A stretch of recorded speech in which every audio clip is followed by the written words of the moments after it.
When I'm high, it's like sailing in a boat in the sky like a plane. I love being high, but the worst part of being high is when you start to come down and get your voice back and all of a sudden things aren't funny anymore, are they? You're thinking about where to get your next fix.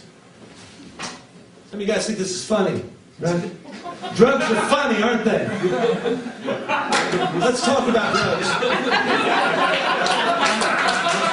Laugh it up. Laugh it up. Let's talk about drugs. You guys seem to find drugs so funny. I want to tell you a few funny drug stories, okay? Maybe they'll wipe that face off your smirk.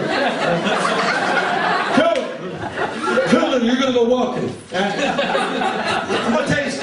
Bring it in, buddy. I'm going to tell you a story now. About a 5-year-old girl goes up to her daddy and says, "Daddy, I want to go to a rave." Dad says, "Okay, be home by midnight." Midnight comes around, the girl's still not had. She doesn't come home until 7 years later. I'm glad you found it funny. Oliver doesn't come home, just her eyeballs. Mailed back to her father in a manila envelope from her drug dealer. Pretty funny, isn't it? I'm glad you guys like that. I'll tell you a story now. About a 16-year-old African-American kid from the ghetto. Follow me? 16 years old, from the ghetto. African-American. He's black, he can't see a thing. I mean, he's blind. Puerto Rican, he died. Laugh it up, laugh it up. That's fun. I'm glad I'm up here playing for him, yeah. He is Dominican, he is Dominican. All this kid wants to do is grow up so he can become older. That's all. That's all he wants. One day his friend comes up to him. 15-year-old Puerto Rican kid from the ghetto. Same ghetto. Right? Both poor. Puerto Rican kid pulls out a rock. Dominican kid says, "What's that?" He says, "Oh, you've never tried croque. You never tried croquet? That's funny. You never tried crab rangoon? That's funny. You never tried... Laugh it up! Laugh it up! One more time, we're going to walk the shipyard thing. Cool it. Zip it. Put these on. Put these on. I'm here for your benefit. Amusement thing. Cool. Laugh it. Now, says, have you ever tried... So, 16-year-old... You know what? A little bit of this becomes that after a while. But 15-year-old Dominican kid goes up to a 16-year-old rock of crack cocaine.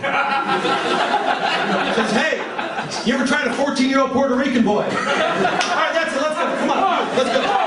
Come on. Now, let's go. Keep it cool. I'll be right back. Come on. Let's go, bud. Wait, I mean, smart Alec. Okay, Bub, what's your problem? I don't have a problem! You're upstanding up your big cup. They're laughing! If everybody else is coming up, trying to back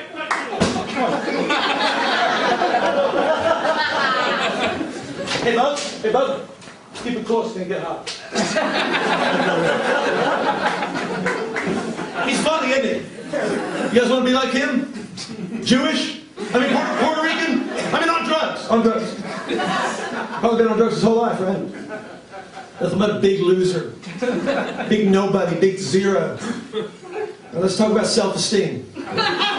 Self-esteem is what you need to keep away from drugs, because drugs are the leading cause of drug addiction. Let's take a... in this country, let's take a look at the word drug, all right? The word drug is what's called an anarchist. Acronym. Yeah, that's funny. Let's show what I'm talking about. It can be broken down into smaller words. D-R-U-G. All right?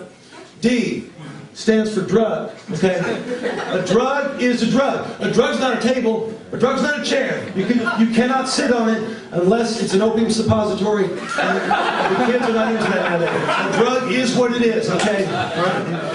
R stands for rug. That's where you're going to end up laying down if you take a drug. Right? Take a drug, you're going to hit the rug. Okay? U stands for ugh. That's the sound you're going to make after you hit the rug when taking a drug. Take a drug, hit the rug, you go ugh. Okay? G stands for gug. That's one of the words, the crazy kind of words that you're going to start using if you take drugs. Okay, so you take a drug, you hit the rug, You go, because you said gug, okay? This is going to save your life one day. Let's try it. Let's pretend I'm a dealer, okay? I'm going to try to sell you some, whatever they sell to people, okay? You're going to come back. All of you are going to say drug, rug, gug, okay?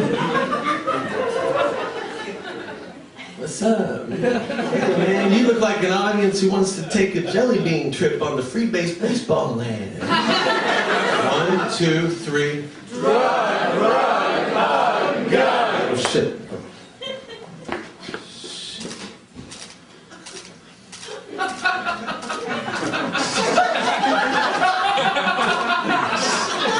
First off, I'd like to say thank you to all the members of the press for making it down here on such a short notice.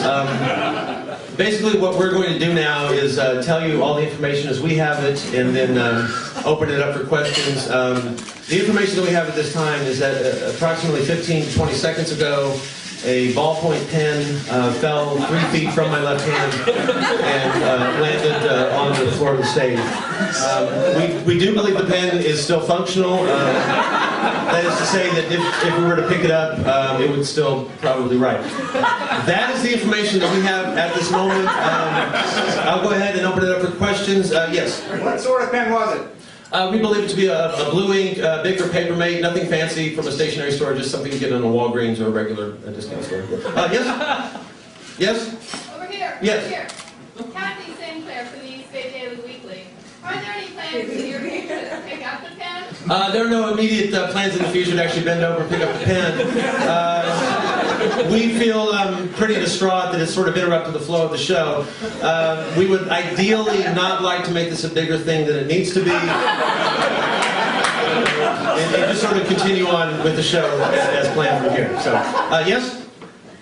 What's been the reaction on Capitol Hill with the dropping of the pen? The reaction on Capitol Hill, I'm going to go ahead and defer to Senator Johnson, who has just flown down here from Washington, and he'll be able to answer that better than I can. Senator? Senator, what's been the reaction on Capitol Hill with the dropping of the pen? My name is Senator Johnson. I believe in values, and I value belief. This tragic incident involving the dropping of the pen, which has disrupted the harmonious flow of tonight's performance, reminds me of something that General Corset once said on his military excursion through Fredericks of Hollywood. Ask not what your country can do for you, but what you can do for me.